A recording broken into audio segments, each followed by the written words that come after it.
안녕하세요, 여러분. 혹시 챗 GPT나 제미나이 쓰시면서 내가 원하는 답이 이게 아닌데 싶었던 적 없으신가요? 오늘은 바로 그 문제를 해결해 볼 거예요. 그냥 질문만 던지는 걸 넘어서 AI의 잠재력을 진짜 100% 끌어내는 기술, 바로 프롬프트 엔지니어링의 세계로 한번 풍덩 빠져보겠습니다. 자, 이 문장 한번 보세요. AI는 열정 넘치는 인턴 같다. 와, 이거 진짜 공감되지 않나요? 자신감은 하늘을 찌르는데 가끔 보면 좀 엉뚱할 때가 많죠. 우리가 제대로 방향을 잡아주지 않으면 그 넘치는 열정이 오히려 독이 될 수도 있다는 거예요. 그래서 우리가 원하는 걸 제대로 얻어내려면 바로 이 지시하는 방법이 정말 중요해지는 거죠. AI가 진짜 강력한 도구인 건 맞아요. 그런데 말이죠, 이게 꼭 좋은 점만 있는 건 아니에요.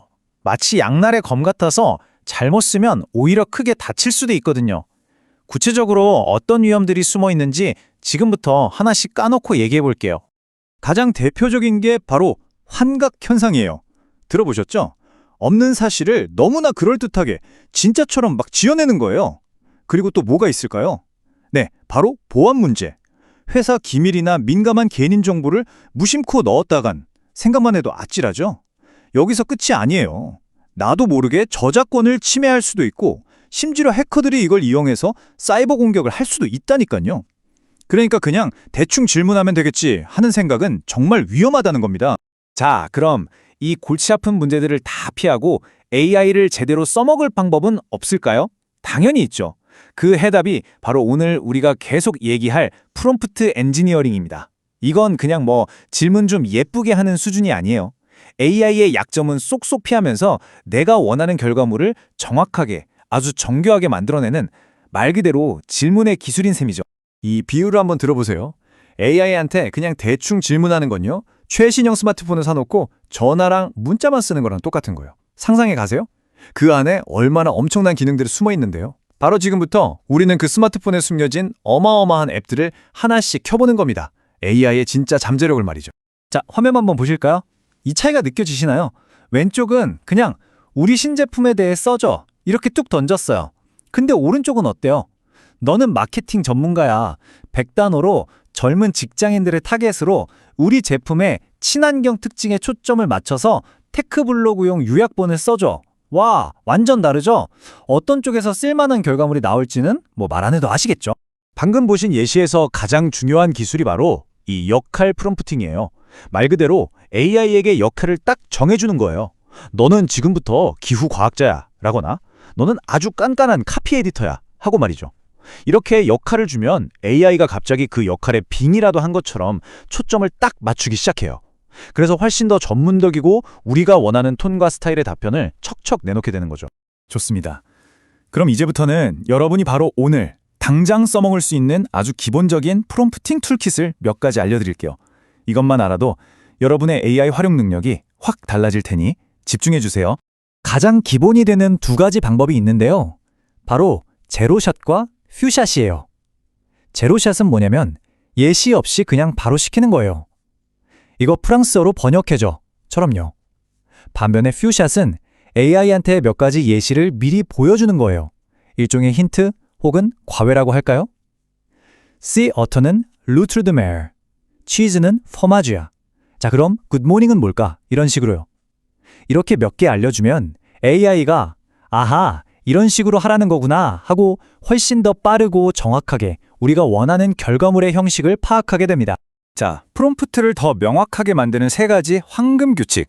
이것만은 꼭 기억하세요. 첫째, 샵 3개 333 같은 구분 기호를 써서 지시사항이랑 참고 자료를 딱 분리해 주세요.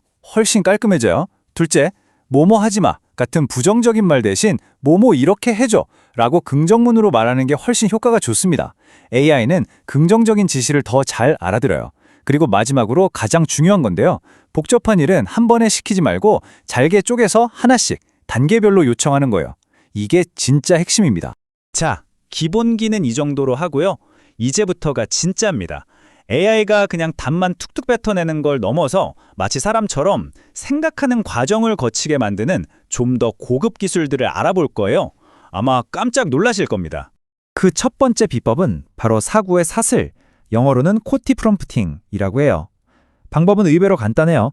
답만 달랑 내놓으라고 하지 말고 자, 이 문제를 어떻게 풀 건지 단계별로 차근차근 설명해봐. 이렇게 요구하는 거예요.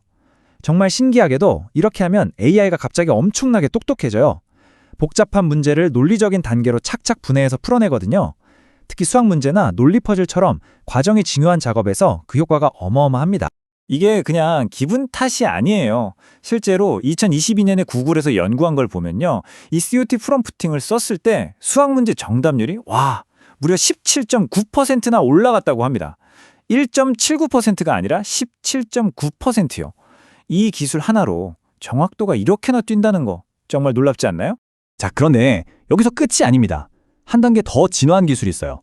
바로 사고의 트리, TOT 프롬프팅입니다. 방금 본 QOT가 하나의 길을 쭉 따라가는 거라면 이 TOT는 달라요. 마치 여러 갈래의 등산로를 동시에 탐색해보는 등산 전문가 같아요.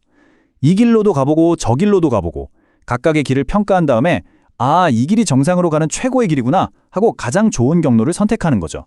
그러니까 여러 가지 해결 방법이 있을 수 있는 복잡한 문제에서 정말 압도적인 성능을 보여줍니다. 이게 얼마나 대단한 거냐면요. 이 그래프를 한번 보세요. 24게임이라는 꽤 어려운 문제가 있는데 이걸 그냥 일반적인 프롬프트로 풀게 시켰더니 성공률이 고작 4%밖에 안 됐어요. 거의 못 푼다는 얘기죠. 그런데 TOT를 적용했더니 어떻게 됐을까요? 성공률이 무려 74%로 수직 상승했습니다. 4%에서 74%라니 이건 그냥 개선이 아니라 거의 혁명적인 수준이죠. 그런데 이런 생각이 드실 수 있어요. AI는 옛날 자료만 학습한 거 아니야? 최신 뉴스나 우리 회사 내부 문서는 모르잖아. 맞습니다. 바로 그럴 때 쓰는 기술이 검색 증강 생성, RAG라는 기술이에요. 이건 뭐냐면요. AI한테 일종의 오픈북 테스트를 시키는 거예요. 우리가 질문을 하면 시스템이 먼저 최신 뉴스나 회사 문서 같은 믿을 만한 자료를 싹 검색해요. 그리고 거기서 찾아낸 관련 정보를 AI한테 자, 이거 참고해서 대답해 하고 같이 넘겨주는 거죠. 그러니까 AI는 최신 정보 그리고 검증된 정보를 바탕으로 답변을 할 수 있게 되는 겁니다. 환각 현상도 줄이고 정확도는 확 높이는 아주 똑똑한 방법이죠. 자, 이제 이론 공부는 이쯤 하고요. 진짜 실전으로 들어가 보겠습니다. 여러분이 지금 당장 복사해서 붙여넣기만 하면 되는 아주 유용한 프롬프트 예시들을 보여드릴게요. 여러분, 바쁜 아침에 최신 글로벌 경제 뉴스 같은 거 빠르고 정확하게 확인하고 싶을 때 많으시죠? 그럴 땐 AI한테 어떻게 부탁해야 가장 좋을까요? 바로 이 템플릿을 쓰시면 됩니다. 일종의 공식이에요. 첫째, 역할을 정해준다. 너는 유능한 금융 분석가야. 둘째, 작업을 명확히 지시한다. 오늘 날짜 기준으로 나스닥 상황 브리핑해줘. 셋째, 결과물에 꼭 들어가야 할 섹션을 지정해준다. 요약, 핵심 동향, 그리고 결론 이렇게 세 부분으로 나눠서 알려줘. 어때요? 이대로만 하면 여러분만의 맞춤형 뉴스 브리핑이 뚝딱 완성되는 거죠. 이메일 쓰는 거 사실 좀 귀찮을 때 많잖아요. 특히 회의 끝나고 나서 정리해서 보고하는 이메일 같은 거요. 이것도 자동화할 수 없을까요? 당연히 가능하죠. 이 템플릿을 한번 보세요. 먼저 우리 팀장님께 보낼 정중하고 전문적인 톤의 이메일 초안 좀 써줘 라고 작업을 딱 정해주고요. 오늘 있었던 프로젝트 회의 결과 요약하는 거야 라고 배경 설명을 해주는 거예요. 그리고 제일 중요한 거 이메일에 꼭 들어가야 할 핵심 내용들 그러니까 결정사항 1, 결정사항 2 그리고 앞으로 해야 할 액션 아이템까지 딱딱 정리해서 넣어주면 와, 이제 AI가 여러분의 똑똑한 개인 비서 역할을 해주는 겁니다. 자, 지금까지 여러 가지 실용적인 팁들을 살펴봤는데요. 이제 마무리를 하면서 오늘 우리가 배운 이 질문하는 기술이 앞으로 우리의 미래에 과연 어떤 의미를 가지게 될지 한번 같이 생각해보는 시간을 가졌으면 합니다. 결국 핵심은 이 한 문장으로 요약될 수 있을 것 같아요. AI 시대에 여러분이 얻는 결과물의 퀄리티는 AI가 얼마나 똑똑한지가 아니라 여러분이 얼마나 질문을 잘하느냐에 달려있다는 것. 네, 이제는 AI의 지식보다 우리의 질문이 더 중요해진 시대가 온 겁니다. 그리고 바로 이것이 프롬프트 엔지니어링이 단순한 기술을 넘어 미래의 핵심 역량이 될 수밖에 없는 이유입니다.